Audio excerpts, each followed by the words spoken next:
Good afternoon, good evening, and sometimes good morning, wherever you are. Welcome to the Biokinetic Canine. We are talking about activity versus exercise. Is there a difference? What is the difference, and why should we know? Well, just like I'm saying in our introduction, we need to find out what the difference is so that we can tell if what we are doing with our dogs is making them better at whatever we're doing with them. But there's a few caveats to this description. But let me introduce myself first. My name is Angela Ahern. I'm the owner and founder of the Biokinetic Canine. And welcome to our live. So let's get going. What are we talking about here first? So when it comes to activity and exercise, oh, by the way, if you are around, let me know. Give me a thumbs up. Say hello. Let me know where you're from.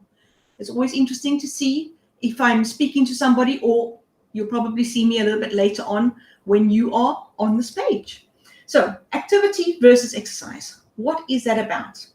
Well, activity, it's just about moving the body. Are you doing any activities with your dog? Is your dog moving around?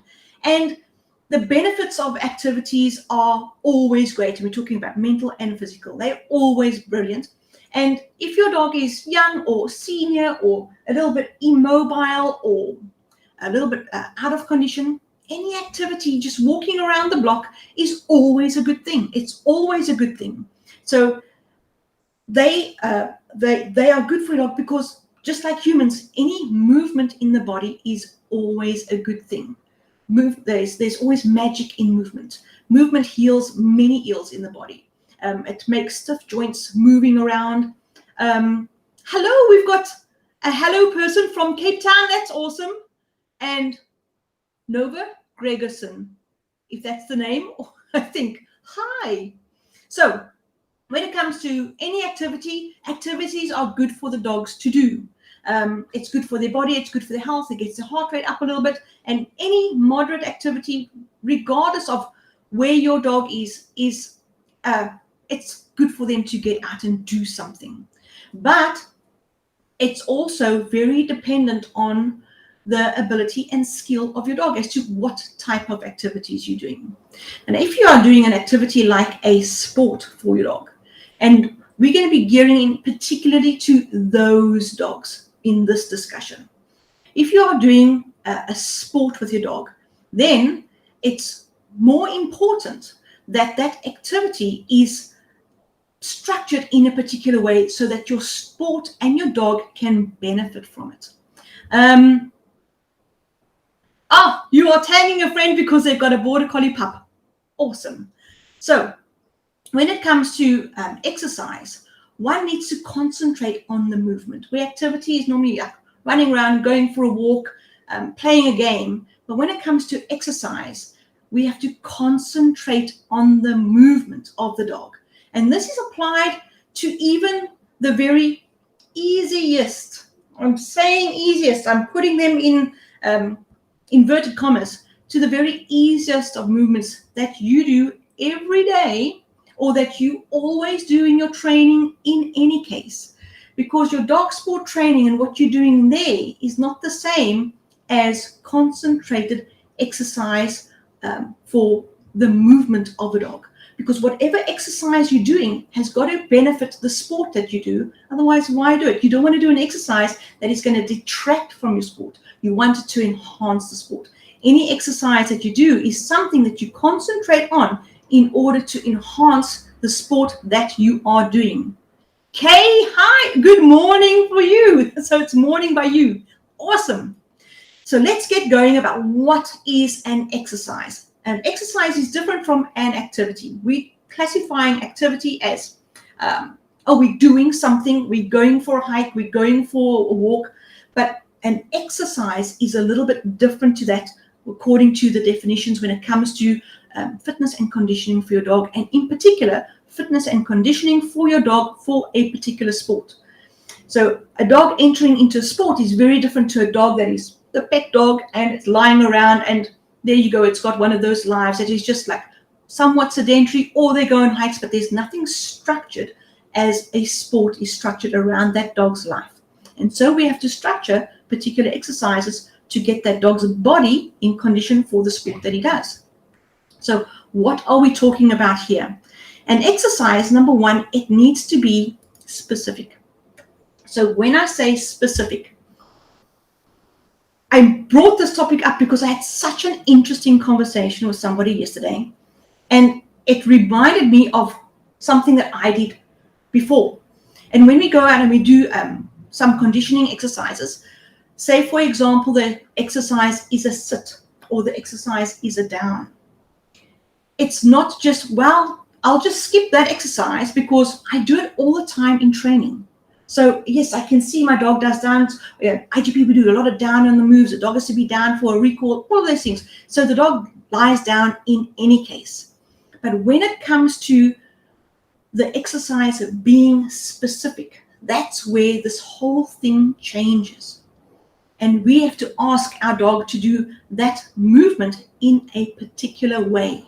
And normally the movement is doing that movement in such a way that it engages the muscles that we are looking for. So we want to engage the maximum amount. We want to get the maximum amount of benefit of the movement in that exercise.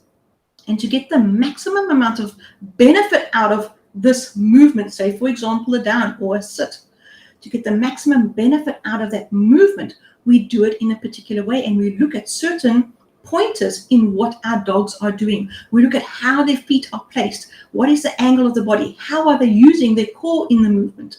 What is happening with the dog? Where's my position to the body every time I do a exercise? Steve, good morning to you also. Awesome, welcome. Come in and join us. So the movements, regardless of how easy or simple they sound, when a dog has to do it in a particular way, suddenly it's very, very different. Suddenly their brain has to engage differently. Suddenly they have to concentrate on what you're asking of them. And it's not something where they're running around and you go tell them to lie down and they suddenly lie down and, well, because you're going to throw the ball. It's not that. It's can they go down in a particular way? Where are their feet? Are they moving their feet? How are they moving their feet when they do the movement? Why are they moving their feet? And that why is so important when you execute the exercise. So regardless of what any program that you're following or you're looking at an exercise, look at how your dog is executing the exercise so that you can see how their body is working. What muscles are they engaging? Are they engaging those muscles in the correct order to get that full movement and that full range of motion through the joints, through all the big muscle groups that they need, and are they doing it in a way that is stable and holding their trunk and holding their stabilizer muscles in a way that is safe for them to do? And then, so now we're getting specific on an exercise. We're not just saying, well, sit your dog, because what is the first thing that anybody does when they go and they're going to go to their first training and they're going to go sit their dog and the dog is just going to go sit. And we don't care how the dog sits. It's just like, oh, wow, the dog sat. That's it. But when you're looking at a conditioning exercise, we want to see how is that dog sitting? Is he slouching? Because this is just not good posture and it doesn't do any benefit to the muscle nor the skeletal frame of the body. How is your dog sitting? Is it sitting in a particular way? Are you being specific? And there, once you are specific, then you can see what muscles are being worked, which muscles need to be worked a little bit more because there's a bit of a slouch or they can't hold a posture, they can't hold a position. But only when you know the specifics of what that movement must be, can you then assess your dog and look at your dog in a better and clearer way, and then move forward to see how to engage those muscles more for that position. Because when you do an exercise, you have to repeat that position. So an exercise is not only specific, but it is repetitive. And that's why you need the specifics, because if you're going to repeat doing that same slouchy sit all day, you are going to get poor posture, flabby muscles, just like humans, in the dog. And you can't afford to have any muscle in particular to be a little bit not all great when you're doing a high demanding sport. What have I got here? I've got somebody saying, stand to down, down to stand. Yes. How are they executing that movement? And then we have, it's like getting them to tuck sit instead of plopping their butt down. Oh my word. Yes. Oh, just so that you're aware, I'm not being rude, but this is what I'm seeing. It's a Facebook user. I think you would need to put in, sign up, because I'm using BeLive. And if you are in a group, I can't see your name unless you registered there. So I'm not being rude on purpose. But yes, whoever you are, it's like getting them to tuck sit instead of plopping their butt down. How many dogs do you see where they are sitting, and they go down, and then the last half is a plop? Or they sit and they hover, and they don't have that last bit, the last part, it's a plop, because they don't have that contractive strength of the muscles in the thighs and in the legs to control it all the way down. So exactly the same, if we are sitting here and I get up and I'm coming to my chair now and I just plop myself in the chair, I'm not using my leg muscles to control that sit. Is exactly the same thing. Awesome what you are observing, that plop down. You want that control all the way till the butt touches the ground. And then you want that control all the way back up when they stand. Absolutely. So when you are doing your specific exercise and you don't want to develop that plop because you're going to be doing it as a repetitive exercise. Exercises repeat.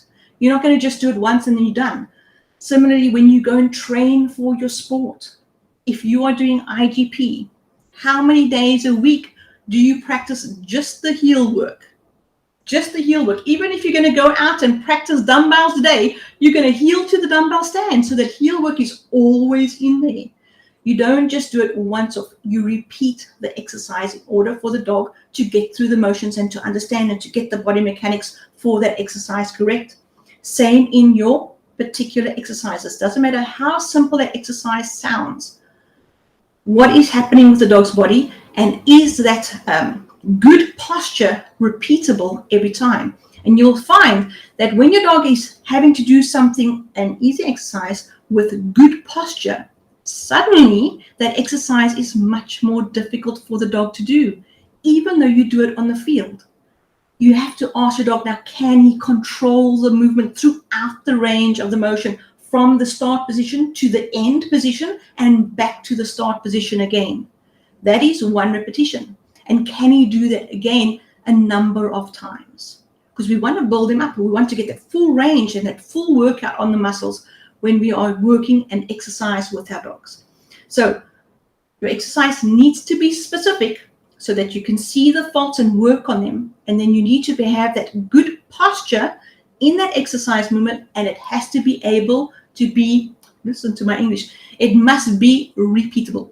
Can the dog do that same movement again and again and hold posture? Because that holding of the posture works to stabilize the muscles, and they can get tired.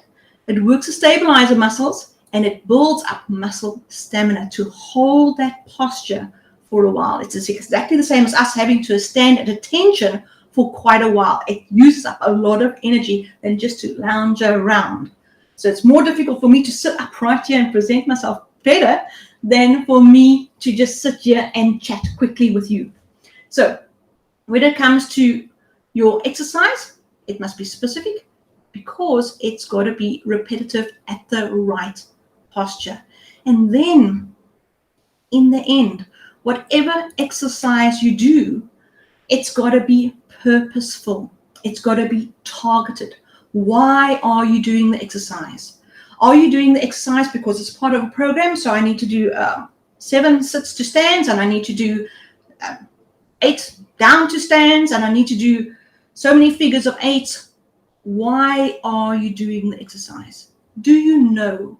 Do you understand that each exercise is there for a particular reason? And when it comes to the sport of your dog, for example, the sit, there's 2 variations of the sit, and different sports, because they have different demands on the body, you would concentrate on a different format of the sit. Even though you need to do both and you need to be correct in both, your concentration will lie in different areas of those exercises, just because of the sport that you do. So are you doing your exercises in a way that is serving a purpose? So when it comes to serving a purpose for the sport, we say, how does this exercise affect your sport? How is it serving my sport? And when we look at how it's serving our sport, we're looking at what muscles is it targeting, what muscles is it strengthening, what muscles is it stretching, what muscles is getting more flexible, what muscles are being more contracted. How does that affect my sport? What muscles in my dog's body, because the sport causes imbalances, the repetitive of the sport can cause imbalances in muscle strength and structure and left and right, front to back. So how is that exercise targeting those imbalances of muscle strength in my dog's body? How is it targeting the imbalances of the weaker areas in my dog through just construction? We are not all built the same. No dog is built the same through no fault of anybody. Sometimes it just so happens you can have exactly the same litter and 2 or 3 puppies are different construction. So when it comes to looking at your dog's body, it has got strengths and it has got weaknesses. It may have good angulation or not so good angulation for this particular sport, but we enjoy the sport. So how can you target those exercises for those areas of your dog's body? Do you know? These exercises, they then start to, if you know this and you understand why you're doing an exercise, and you understand how to look at your dog, and you understand what that movement is supposed to look like, and you understand why your dog's feet are not still in this exercise and why he's not standing in a proper stance at the beginning of the exercise, but then he gets good at the end of the exercise, or vice versa. If you understand these things and you're seeing these things, you are developing that critical eye for your dog. So just because one of the basic exercises is a down to stand in a particular manner, don't pass it over if you are in a program or you're working a particular exercise because you do it all the time on the field when you train. Don't pass it over. When it comes to doing that exercise as a conditioning or a fitness exercise, not a training exercise, a sporting exercise, but as a conditioning exercise, do the movement and do it strictly, because that muscle memory will transfer onto the field. It will transfer and you will see the difference in the dog. But when you're starting out and your dog hasn't got that muscle memory and it hasn't got that particular specific structure movement of the exercise, it's going to look like a mess. That's what my dogs look like. I thought, oh my word, my dog can't even do a down to stand. What the hell? And you work at it and your dog becomes better and the muscle memory develops, because anything can happen in between, just like what happened with me. An injury occurs or something happens, you go away on holiday, or COVID strikes and you're not training and your dog becomes deconditioned. And now you have to start and build that dog up again. Once that muscle memory has set in, the rebuild of the dog happens much faster. So in my case, one of my dogs is recovering from an injury. The rebuild is becoming much better from when we originally started. When we originally started, it was a mess. Now we're starting again. It's not a mess. It's just not strong. So I am able to see things with my dog. So that whole idea of purposeful, targeted, specific exercises that are repetitive helps you see how far your dog is going, where the weaknesses of your dog are, how you are progressing. It helps to develop that critical eye that is so important for reading your dog's body, even when you're out there on the field and training. So after every training session, because sometimes we have huge seminars and dogs are really working, we can instantly see that my dog is okay and he's good to go again tomorrow. Or my dog needs a little bit of extra rest today, needs a bit of a massage, he's a little bit stiff. We've worked him quite hard today. All of these things you can tell just from working through particular exercises with your dog. It's not just an activity. So we are not ruling out activities. Some dogs need to go for those hikes, even our big sports dogs. Sometimes they just need that mental break and go for a hike and a walk around. But there is a difference between activity and exercise. And if you are doing a sport with your dog, then please, please, please start to look at engaging in proper exercises with your dog. They need it, they deserve it, and you get to learn so much more about your dog. So I hope you have enjoyed today's talk about activities and exercise. If you want to know a little bit more about what we do, this is what we do. We provide instruction on the exercise of the dog. We teach you about your fitness and your conditioning with your dog, for your sport, for your dog's body. And we help you do that with your dog. Not I just tell you everything what you need to know. You need to learn, you need to understand. So if you want to know a little bit more, please go and visit our page. It's thebiokineticcanine.com, all one word, thebiokineticcanine.com. And if you want to shoot me an email, you are most welcome. You can get me at fit@thebiokineticcanine.com if you have any questions. I'm happy to help. So I hope you have learned something about this. If you're going to go do any exercise, look at it and look at the specific movements of the exercise, because it's going to be repetitive and it's got to serve a purpose for your dog. All right, everybody, let me put up all my information over here, and I'm going to tell you to have a very awesome weekend and have a super time. Cheers now.